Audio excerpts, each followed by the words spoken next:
For problem number 73, the first step is to factor this denominator, or maybe the first step is to cancel this m with this m. That's the easiest thing to do.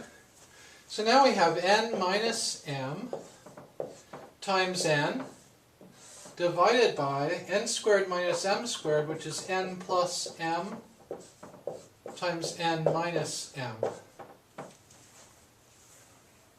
Now you see there's a factor of n minus m upstairs and downstairs, so that cancels out, and you're left with n divided by n plus m.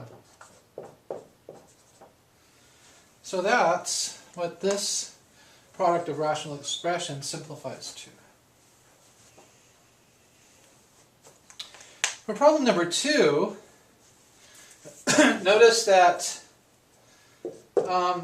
this denominator has y, the other denominator is x plus y. So we need to give each denominator what it lacks, so as to, in other words, this one needs the x plus y, and x plus, that's not working very well. Hang on a second here.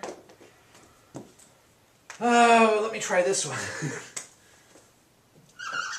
X plus y divided by x plus y.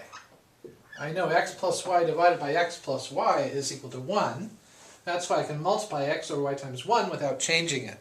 But now it's y times x plus y. So it has this x plus y factor. This one in turn needs what it lacks. And it doesn't have a y factor, so let's give it a y factor down here, and a y factor on top. So now we have x times x plus x times y in that numerator. Let me write that. So x times x is x squared, then plus x times y, and that's all divided by the denominator y times x plus y, which is a common denominator, so we could put the sum of the numerators over that common denominator. And on the other side, we have plus y times y is y squared. And with that, it looks like we're done, because the numerator is prime. It doesn't factor. So that's the best we can do.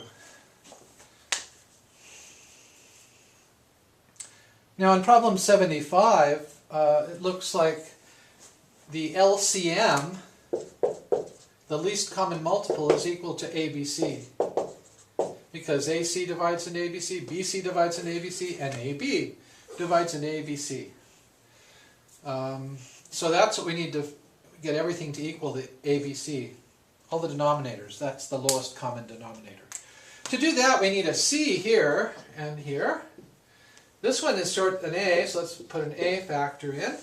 And this one is missing the B down here, so let's give it a B factor. The result then is we can write the numerators over that common denominator. The common denominator here is ABC. They all have a denominator of ABC.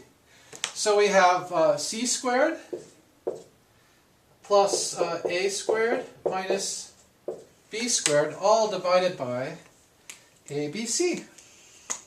And that's how that sum of rational expressions simplifies. In problem number 76, this first denominator has an x plus 10, but it doesn't have an x minus 4, so let's give it x minus 4. I want to put an x minus 4 factor on top as well. The second denominator has an x minus 4, but it doesn't have the x plus 10, so we have to give it x plus 10 upstairs and downstairs.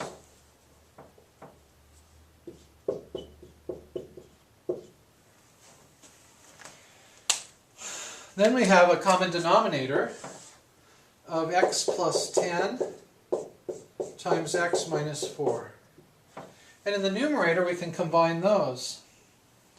We have to distribute the 3 through the parentheses over here, and the 2 distributes through the parentheses here, and then we add those two numerators together. So what we get is 3x minus 12 plus 2x plus 20.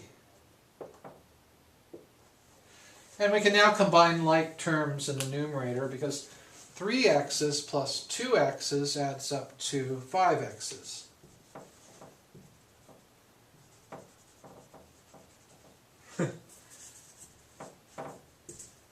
So that's 5x's.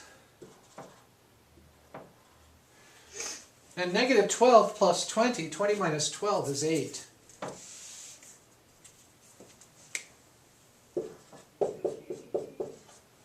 So the numerator is 5x plus 8, and the denominator is the product there, x plus 10 times x minus 4. So that is the sum. That's the simplified sum of those original 2 rational expressions.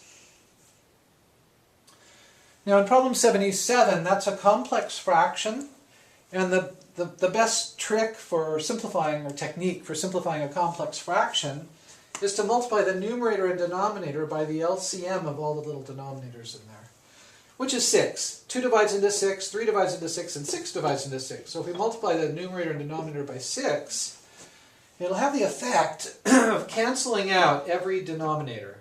So the 6 distributes through the parentheses, and in the denominator as well. And here's what happens.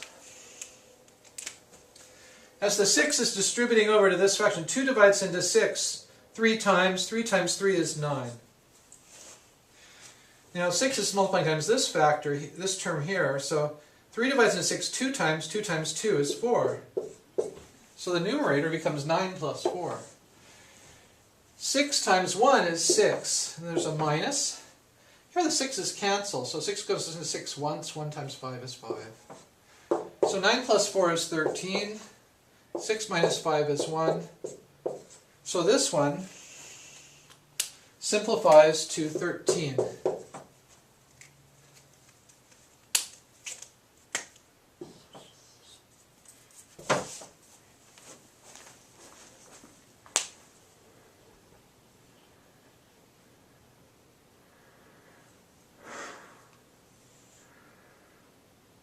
Let me explain that last one. It was invisible for a little while there, I think.